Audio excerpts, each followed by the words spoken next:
Hello students, मेरा नाम है Yogesh Garg. Rapid study point में आपका स्वागत है। मैं आज आपको काइनेमेटिक इंडिटरमिनेसी पढ़ाऊंगा। अब तक हमने स्टैटिक इंडिटरमिनेसी वाला पार्ट कंप्लीट कर चुके हैं, तो काइनेमेटिक इंडिटरमिनेसी देखेंगे जो कि एग्जाम पॉइंट ऑफ व्यू से काफ़ी इंपॉर्टेंट है। उसमें से भी क्या है कि फ्रेम के क्वेश्चन जो हैं वो ज़्यादा आते हैं। ठीक है, तो हम ज़्यादातर डिस्कस करेंगे वही। तो हम सबसे पहले मेरी हेडिंग है kinematic indeterminacy. Kinematic indeterminacy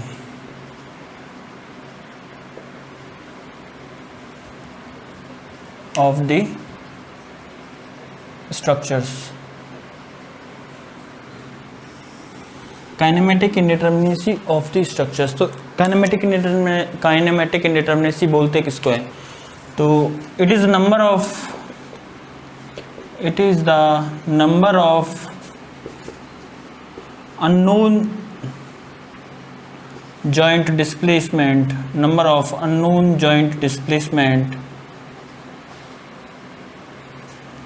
required for the analysis of problem। ठीक है, तो मैंने क्या बोला कि number of unknown joint displacement required for the analysis of problem is called degree of kinematic indeterminacy. Degree of kinematic indeterminacy और degree of freedom. ठीक है, डिग्री ऑफ फ्रीडम मतलब क्या होगा कि काइनेमेटिक इंडिटरमिनेसी होगी क्या बेसिकली, जो that is kinematic indeterminacy basically होगी क्या? काइनेमेटिक इंडिटरमिनेसी जो है वो बेसिकली होगी क्या? That is possible degree of freedom.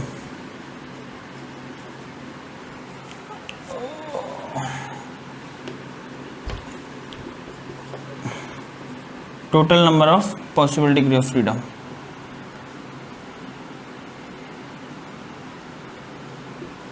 Total number of possible degree of freedom, यही आपकी क्या होगी? काइनेमेटिक इंडिटरमिनेसी होगी। ठीक है, काइनेमेटिक इंडिटरमिनेसी होगी। अब देखो कि इसमें क्या है कि हमें डिग्री ऑफ फ्रीडम पता करना है। पहले डिग्री ऑफ फ्रीडम पता करना है, तो मैं अब बात कर रहा हूं कि अगर मैं बात करूं रिजिड जॉइंट, अगर मैं बात करूं किसकी? रिजिड जॉइंट की। रिजिड जॉइंट वो भी किसका? प्लेन फ्रेम का। मतलब क्या हुआ? That is 2D। प्लेन का मतलब क्या हुआ? 2D।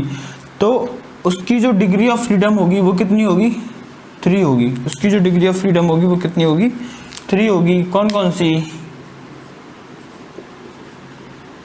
That is degree of freedom. ठीक है, डिग्री ऑफ फ्रीडम। तो डिग्री ऑफ फ्रीडम कितनी होगी? 3 होगी। कौन कौन सी? मान लो प्लेन फ्रेम का मतलब क्या हुआ? प्लेन फ्रेम का मतलब क्या हुआ कि ये 2D फ्रेम है आपका, ये 2D फ्रेम है। ठीक है, अब इस पे जो जॉइंट्स है ना, इसके जो जॉइंट्स हैं, ये जॉइंट, ये वाला joint, first joint, second joint, third joint और ये फोर्थ जॉइंट। तो हर एक जॉइंट की degree of freedom, degree of freedom का मतलब ये कितने डायरेक्शन में मूवमेंट कर सकता है। मतलब देखो कि ये जॉइंट, देखो ये जॉइंट, ये x डायरेक्शन में जा सकता है तो डेल्टा x, y डायरेक्शन में जा सकता है तो डेल्टा y, और रोटेशन ले सकता है तो थीटा। बात समझ में आई? का मतलब मैंने क्या बोला? रिजिड जॉइंटेड प्लेन फ्रेम मतलब 2D, इसकी जो डिग्री ऑफ फ्रीडम होगी वो कितनी होगी? 3 होगी। कि ये हर एक जॉइंट जो है वो क्या होगा? 3 डायरेक्शन में मूवमेंट कर सकता है। एक तो x डायरेक्शन में, एक y डायरेक्शन में और एक रोटेशन ले सकता है। तो यहाँ पे डिग्री ऑफ फ्रीडम हो गई कितनी? 3। कौन कौन सी? डेल्टा x, डेल्टा y और थीटा। बात समझ में आई? इसे हटा रहा हूं मैं ऊपर को।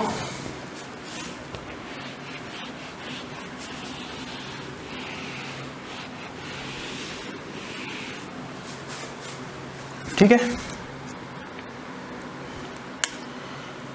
अब है आपका अब है आपका रिजिड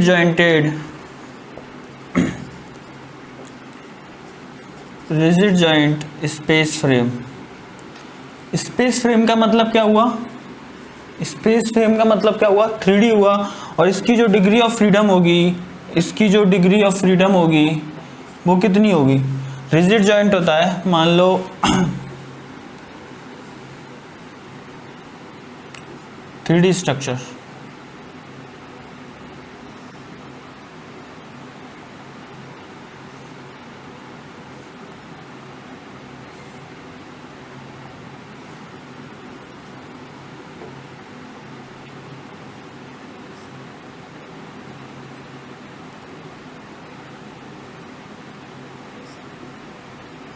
तो रिजिड जॉइंट होता है ना, ये स्पेस स्ट्रक्चर है, ये 3D स्ट्रक्चर है, ठीक है, तो ये 3D फ्रेम है। तो इसमें क्या होगा कि हर एक जॉइंट का जो मूवमेंट होगा वो 6 डायरेक्शन में होगा। कौन कौन सी? कोई भी एक जॉइंट ले लो, मान लो ये जॉइंट है, तो ये कितनी डायरेक्शन में जाएगा? एक तो जाएगा एक्स डायरेक्शन में, एक जाएगा वाई डायरेक्शन में डेल्टा वाई, एक जाएगा जेड डायरेक्शन में जो कि होगा डेल्टा जेड परपेंडिकुलर, और आएगा, और क्या आएगा? θ1 आएगा, θ2 आएगा और θ3 आएगा। θ1 आएगा, θ2 आएगा, θ3 आएगा। तो इसका मतलब रिजिड जॉइंटेड स्पेस फ्रेम के अंदर डिग्री ऑफ फ्रीडम कितनी हो गई? इसके अंदर जो डिग्री ऑफ फ्रीडम हो गई वो कितनी हो गई? 6 हो गई। और वो कौन कौन सी? That is delta x, delta Y, delta z, delta x, delta Y, delta z, और θ1, θ2, θ3। बात समझ में आई? मतलब एक्स डायरेक्शन के अबाउट रोटेशन, वाई डायरेक्शन के अबाउट और जेड डायरेक्शन के अबाउट रोटेशन। बात समझ में आई? उसके बाद रिजिड जॉइंट के बाद आता है पिन जॉइंटेड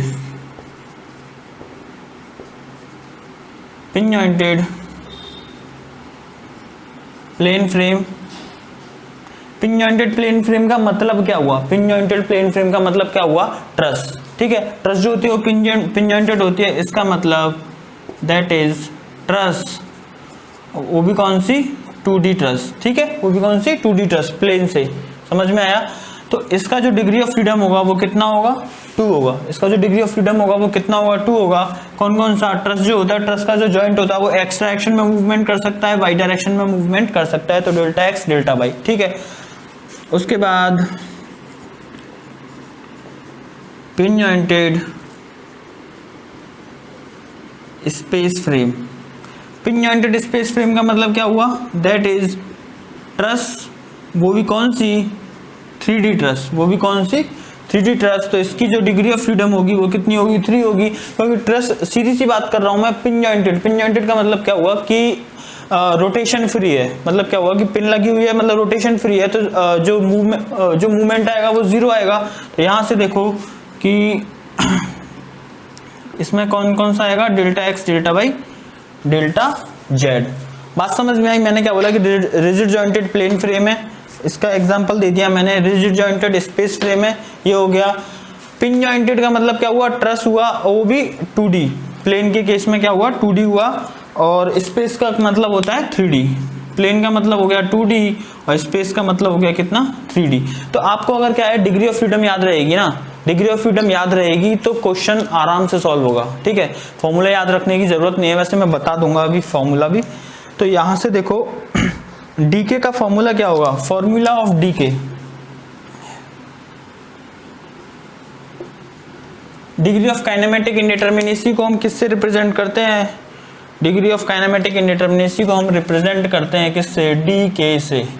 किससे? डीके से, ठीक है, डीके से। बात समझ में आई? Formula rigid jointed plane frame का, रिजिड जॉइंटेड प्लेन फ्रेम का फॉर्मूला क्या होगा? 3 जॉइंट है, 3 × J 3J minus R। R क्या है यहाँ पे? R क्या है यहाँ पे? Support reaction. वेयर R क्या है? R is equals to total number of support reaction.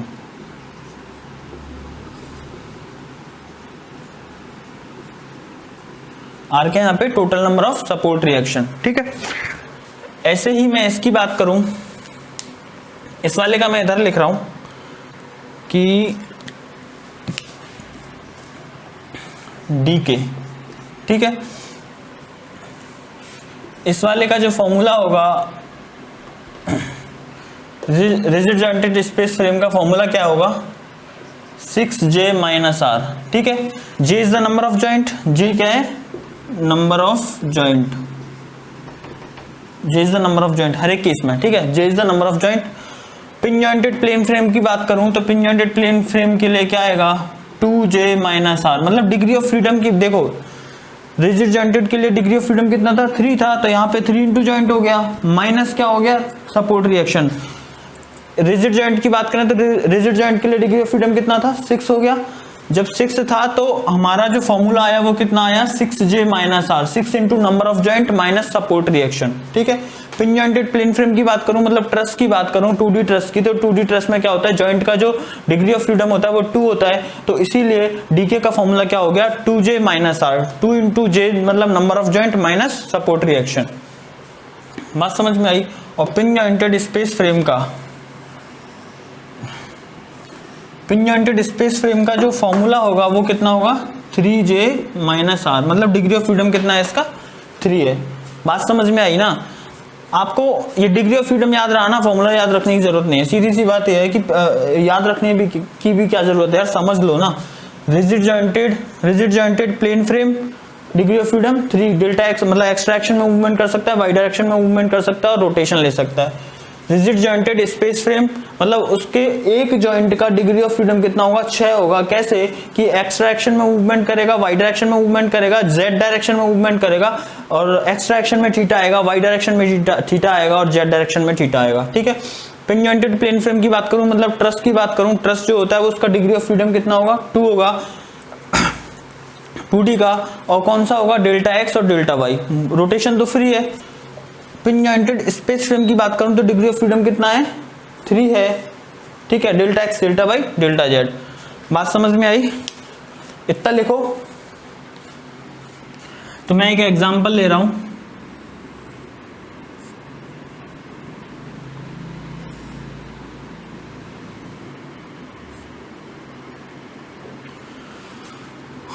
और हमसे बोला गया है कि फाइंड डीके। अब देखो कि ये क्या है, एक प्लेन फ्रेम है, ये क्या है, एक प्लेन फ्रेम है, मतलब 2D फ्रेम है, और 2D फ्रेम का 2D फ्रेम है। तो अब देखो डिग्री ऑफ फ्रीडम चेक करते हैं पहले। ये वाला जॉइंट देखो, इस जॉइंट पे कितने मूवमेंट हो सकते थे, एक्स डायरेक्शन में मूवमेंट हो सकता था, वाई डायरेक्शन में मूवमेंट हो सकता था, और जेड डायरेक्शन में रोटेशन हो सकता था। लेकिन क्या हुआ कि इस पे क्या है, फिक्स सपोर्ट लगी हुई है, फिक्स सपोर्ट लगी हुई है, तो क्या होगा कि इसका जो मूवमेंट होगा वो नहीं होगा, मतलब मूवमेंट जो होगा वो नहीं होगा, तो इसका जो डिग्री ऑफ फ्रीडम होगा वो 0 होगा। क्यों, क्योंकि मूवमेंट नहीं हो रहा, सीधी सी बात। इस वाले जॉइंट की बात कर रहा हूँ तो मैं यहाँ पे देखो नंबरिंग कर देता हूँ, ये फर्स्ट जॉइंट, ये सेकंड जॉइंट, और ये आपका थर्ड जॉइंट, और ये आपका फोर्थ जॉइंट, सीधी सी बात। तो मैंने क्या किया कि ये वाला जॉइंट की बात करूं मैं, ये वाला जॉइंट कितनी डायरेक्शन में मूवमेंट कर सकता है, एक्स डायरेक्शन में 2 लिख दिया मैंने, डेल्टा एक्स 2, वाई डायरेक्शन में दैट इज डेल्टा वाई 2, और एक रोटेशन लेगा थीटा 2, क्योंकि नंबरिंग मैंने 2 से की है। अब देखो कि ये वाला जॉइंट एक्स डायरेक्शन में मूवमेंट करेगा तो डेल्टा एक्स 3, वाई डायरेक्शन में मूवमेंट करेगा तो डेल्टा वाई 3, और थीटा लेगा तो थीटा 3। बात समझ में आई। तो इसके अंदर जो मैंने बोला कि जो डीके होता है ना, DK, what is DK, DK is the degree of freedom. What is DK, DK is the degree of freedom. तो डीके, अब देखो डिग्री ऑफ फ्रीडम कितना होगा, डेल्टा एक्स 2 है, इसके इस वाले जॉइंट पे डेल्टा वाई 2 है और थीटा 2 है। बात समझ, छोटा छोटा इसलिए लिख रहा हूँ, थोड़ा जूम करके देख लेना क्योंकि इसमें बहुत कुछ आएगा। डेल्टा x3 है, डेल्टा y3 है और थीटा 3 है। तो इसका जो डिग्री ऑफ फ्रीडम कितना आया, इस स्ट्रक्चर का जो डिग्री ऑफ फ्रीडम कितना आया, 3 इसका और 3 इसका। इन पे तो डिग्री ऑफ फ्रीडम होगा ही नहीं क्योंकि यहाँ पे सपोर्ट लगी हुई है। तो सीधी सी बात, इसका जो डीके आ गया, इसका जो डीके आ गया वो कितना आ गया, 6 आ गया। इसका जो डीके आ गया वो कितना आ गया, 6 आ गया। डीके हमारा क्या है, डिग्री ऑफ फ्रीडम है। बात समझ में आई। अब मैं इसी क्वेश्चन में बोल देता हूं, अगर मैं इसी क्वेश्चन में बोल देता हूं, फॉर्मूले से भी करेंगे हम, अगर मैं इसी क्वेश्चन में बोल देता हूं कि in the same question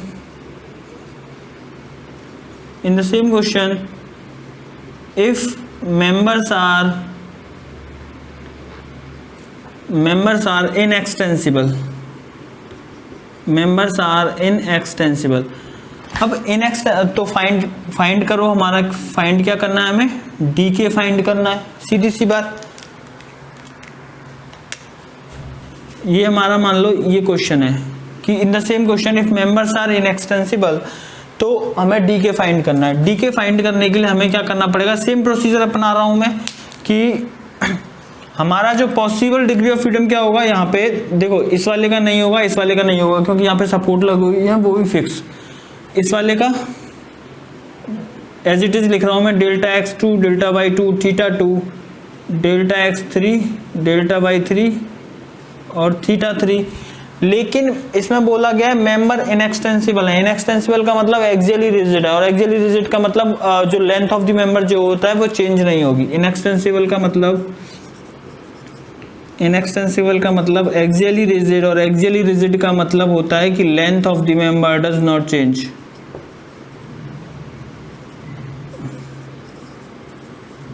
length of the member does not change. Length of the member does not change का इसका मतलब क्या हुआ कि मेंबर की लेंथ चेंज नहीं होगी। इसका मतलब क्या हुआ कि डेल्टा जो y2 होगा, डेल्टा y2 होगा वो 0 होगा। डेल्टा y2 का मतलब क्या हुआ कि लेंथ चेंज हो रही है एक्सियल डायरेक्शन में, डेल्टा y2 0 और डेल्टा ये 3 है, डेल्टा y3 0 होगा क्योंकि ये एक्सियल, ये मेंबर है, इसकी एक्सियल डायरेक्शन ये वाली, तो डेल्टा y3 0। और क्या होगा, एक हॉरिजॉन्टल मेंबर भी रह गया, हॉरिजॉन्टल मेंबर की लेंथ चेंज नहीं होगी, हॉरिजॉन्टल मेंबर की लेंथ चेंज नहीं होगी, तो इसका मतलब क्या होगा कि जो डेल्टा x2 है वो बराबर होगा किसके, डेल्टा x3 के। डेल्टा x2 बराबर होगा डेल्टा x3 के। तो इसका मतलब क्या हुआ कि डेल्टा y3 काट दिया मैंने, डेल्टा y2 काट दिया मैंने, और डेल्टा x2 डेल्टा x3 के इक्वल है। इसका मतलब क्या हुआ कि हमें इसे सिंगल यूनिट कंसीडर करना है। ठीक है, सिंगल यूनिट कंसीडर करना है, दैट इज कोई भी कंसीडर कर लो, जैसे डेल्टा x2 कंसीडर कर लिया हमने, तो डेल्टा x2 कंसीडर कर लिया हमने, तो डेल्टा x3 को क्या कर दिया, काट दिया। तो यहाँ पे मेंबर इनएक्सटेंसिबल हैं, उसके केस में जो डीके आया वो कितना आया, 3 आया। ठीक है, 1 2 3 मेंबर इनएक्सटेंसिबल है, उसके केस में क्या आया, डीके आया, कितना आया, 3 आया। बात समझ में आई। अब इसी क्वेश्चन को मैं क्या कर रहा हूं, फॉर्मूले से सॉल्व कर रहा हूं। इसी क्वेश्चन को मैं क्या कर रहा हूं, फॉर्मूले से सॉल्व कर रहा हूं, लाइन खींच के। आपको जो अच्छा लगे वो अपना सकते हो, मैं दोनों से कराऊंगा। कॉन्सेप्चुअल क्लियरिटी होनी चाहिए ना भाई। अब देखो, plane frame, find DK, same चीज, फाइंड डीके। डीके निकालना है तो डीके मैंने बोला कि डीके जो है वो डिग्री ऑफ डीके निकालना है, तो डीके का जो फॉर्मूला है वो क्या है, डीके का फॉर्मूला क्या है, प्लेन फ्रेम के केस में, पीछे जाओ पन्ना पलट के देखना, 3j - r लिखवाया है मैंने, 3j - r लिखवाया है, तो मतलब 3 इंटू नंबर ऑफ जॉइंट। अब जॉइंट कितने हैं, जॉइंट कितने हैं, एग्जाम में तो फॉर्मूला यूज करना पड़ेगा, जल्दी आंसर चाहिए तो 1 2 3 4 जॉइंट हैं आपके, 3 into 4 minus support reaction. Support reaction कितनी है, ये फिक्स सपोर्ट है 3 रिएक्शन देगा, ये फिक्स सपोर्ट है 3 रिएक्शन देगा, तो 3 + 3 तो कितना हो गया, 12 - 6 कितना हो गया, 6। तो डीके की वैल्यू आपकी कितनी हो गई, 6। डीके की वैल्यू कितनी हो गई, 6 हो गई। यहां पे डाल लो ये, दिस इज मेथड 2। ठीक है, यहां पे डीके की वैल्यू कितनी हो गई, 6 हो गई। अब मानो कि मैंने इस क्वेश्चन में बोल दिया, इस क्वेश्चन की तरह ही मैंने बोल दिया कि if members are inextensible, if members are inextensible then find dk, तो उस केस में आपका जो फॉर्मूला हो जाएगा वो क्या हो जाएगा, उस केस में आपका जो फॉर्मूला हो जाएगा वो हो जाएगा dk is equals to 3j minus R minus inextensible member, inextensible member. डब्बा बंद करके मेमो लिख लेना, इसमें याद रख लेना। मतलब डीके का फॉर्मूला मेंबर, अगर मेंबर्स इनएक्सटेंसिबल हैं तो उसके केस में क्या होगा, 3j minus R minus inextensible member. तो 3 टाइम्स ऑफ जॉइंट कितने हैं, 4 जॉइंट हैं भाई हमारे पास, 4 × 12 माइनस, देखो रिएक्शन कितनी है, एक फिक्स सपोर्ट यहाँ लगी हुई है, एक फिक्स सपोर्ट यहाँ लगी हुई है, तो 3 + 3 माइनस इनएक्सटेंसिबल मेंबर। हमसे बोला गया कि मेंबर्स इनएक्सटेंसिबल हैं, मेंबर्स इनएक्सटेंसिबल हैं, तो उसका मतलब क्या हुआ कि मेंबर कितने हैं, इसमें लिखना number of inextensible member. Formula क्या हुआ है, नंबर ऑफ इनएक्सटेंसिबल मेंबर। तो मेंबर कितने हैं, एक मेंबर, दूसरा मेंबर, तीसरा मेंबर, तो 3। यहां से आंसर आया आपका 12 - 6 - 3, तो यहां से कितना आया, 6 - 3 3। तो डीके की वैल्यू आपकी कितनी आ गई, 3 आ गई। और सेम चीज मैंने यहाँ लिखा है भाई, सीधी सी बात। मैंने क्या किया यहाँ पे बस थोड़ा सा समझा के बता दिया है कि कौन कौन सा होगा। आप एग्जाम में तो यही वाला मेथड फॉलो करोगे, सीधी सी बात बता रहा हूँ मैं, एग्जाम में आप यही वाला मेथड फॉलो करोगे। ये सिर्फ समझने के लिए है, ठीक है ना, समझने के लिए। एक आध क्वेश्चन कराऊंगा ऐसा जो फॉर्मूले पे नहीं, फॉर्मूले से नहीं होगा, लेकिन वो क्वेश्चन आपके एग्जाम में आएगा नहीं उस लेवल का। DK is equals to 3। इस वाले को हटाता हूं मैं।